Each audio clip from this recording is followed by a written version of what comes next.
You can save your time.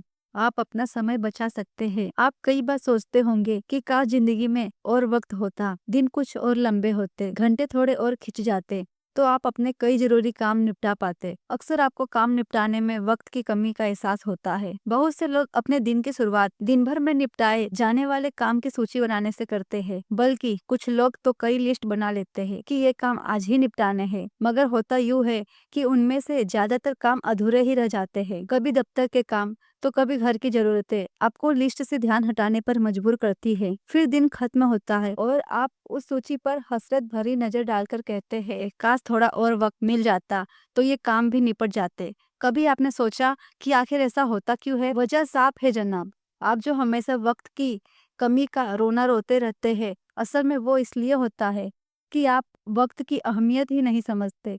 जैसे हम वक्त बर्बाद करते हैं, अगर वैसे ही हम खाना बर्बाद करें तो धरती का हर इंसान आधा पेट ही खा सकेगा। चलिए आपको 5 तरीके बताते हैं जिनसे आप अपना वक्त बर्बाद होने से रोक सकते हैं। बोरिंग मीटिंग से ऐसे बचें। जब आप कंप्यूटर या लैपटॉप पर अपना काम खत्म करते हैं तो आप उसे बंद कर देते हैं, मगर मोबाइल पर वो चालू रहता है। तो मोबाइल या आईपैड पर भी अपने मेल बंद कर दीजिए। आपको पक्का पता है कि मोबाइल या आईपैड पर ईमेल चेक कर सकते हैं, वो आपकी पहुंच में होंगे, तो आप जरूर उन्हें उठा उठा कर चेक करते रहेंगे। बेहतर है कि उसे बंद कर दे। और हाँ, मेल देखिए, उसका जवाब देना जरूरी हो तो तुरंत जवाब देकर काम खत्म कीजिए। बात को बात के लिए मत टालिए, जवाब दीजिए और मेल को डिलीट कर दीजिए। जो गैर जरूरी मेल हो उन्हें तो फौरन हटा दीजिए।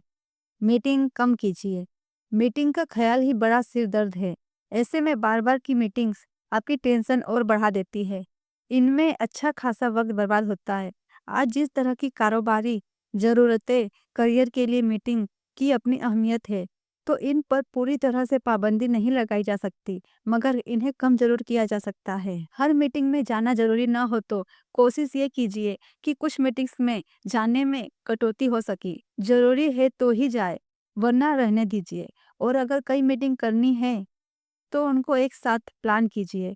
इससे रोज की मीटिंग में बर्बाद होने वाला वक्त बचेगा। जो टाइम मीटिंग में देना है वो इकट्ठे देकर काम खत्म कीजिए। मीटिंग्स के बीच में उनकी अहम बातें नोट कर लीजिए। इससे आप जो वक्त मीटिंग टेक्स के तौर पर देते हैं वो कम होगा। वक्त बचाने के इन नुस्खों को आजमाएं। खाली वक्त का फायदा उठाइए। मेट्रो में सफर कर रहे हो या फिर हवाई सफर पर हो, खाली वक्त का फायदा उठाने की कोशिश कीजिए। सफर के वक्त आप एक तरह से बाकी दुनिया से कट जाते हैं। इस एकाकीपन का फायदा आप कुछ पढ़कर, कुछ लिखकर उठा सकते हैं। दबाव कम होगा तो आपको इन कामों में ज्यादा मजा भी आएगा।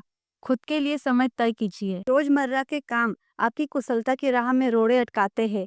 दफ्तर की बहुत सी जिम्मेदारियां भी आपकी जिंदगी के एजेंडे में स्पीड ब्रेकर का काम करती है। साथ ही आप बहुत सी चीजों के लिए दूसरों पर निर्भर होते हैं, उन्हें आप कंट्रोल नहीं कर सकते। हाँ, खुद पर आपका कंट्रोल जरूर होता है। तो ऐसे में अपने वक्त का मैनेजमेंट ही बेहतर करने की कोशिश की जानी चाहिए। जब आप एक काम खत्म कर ले तो ही दूसरे प्रोजेक्ट पर काम शुरू करें, या कोई काम अटक जाए तो उसी पर अटके रहने के बजाय दूसरा काम शुरू कर दे। उसे खत्म करके आप वापस अधूरा टास्क पूरा करने की कोशिश कर सकते हैं। दिन के आखिरी में काम को उस मोड़ पर छोड़ने की कोशिश कीजिए जहां से अगले दिन काम आगे बढ़ाने में सहूलियत हो। खुद को कसौटी पर कसिए। हर महीने के आखिर में अपने कैलेंडर में दर्ज टारगेट और पूरे हुए कामों का हिसाब जरूर लगाइए। देखिए कि आप कितने फीसद काम निपटा सके हैं और कितने अधूरे रह गए। इनके पीछे क्या वजह रही, अपनी कमियों पर जरूर निगाह डालिए। लापरवाही, आलस या मजबूरी, वजह जो भी हो, ईमानदारी से उसे मानिए, फिर उसको बदलने की कोशिश कीजिए। हमेशा ही ऐसा नहीं होगा। कई बार वक्त के बेहतर इस्तेमाल पर खुद को दाद देने का मौका भी आपको मिल सकता है, लेकिन ऐसा तभी होगा जब आपने अपने टाइम का सही मैनेजमेंट किया होगा। कुछ आदतों की वजह से हम अपना कीमती वक्त यूं ही बर्बाद करते रहते हैं, फिर अफसोस करते हैं कि काश थोड़ा और वक्त होता। इरादे भले ही आपके नेक हो, मगर उन इरादों को सिद्धांत के व्यवहार में लाना भी जरूरी है, वरना सिर्फ नेक इरादों से काम नहीं चलने वाला। एक्शन तो लेना ही होगा। खुद से ही अपने काम का हिसाब लेना सबसे अच्छा तरीका है वक्त बर्बाद होने से रोकने का। सिर्फ ये मत कहिए कि आइंदा से वक्त नहीं बर्बाद करेंगे। इस पर सख्ती से अमल भी कीजिए। आज से ही अगले 1 महीने का टारगेट तय कीजिए और लग जाइए काम पर। जिंदगी के बहुत से अहम कामों की तरह वक्त की बर्बादी रोकना भी कोई बहुत बड़ा काम नहीं। ये कॉमन सेंस और अनुशासन की बात है। तो साफ है कि आप ये काम कर सकते हैं। इसमें कोई मुश्किल बात नहीं। मगर क्या आपने सोचा है कि जो वक्त बचाएंगे उसमें क्या करेंगे?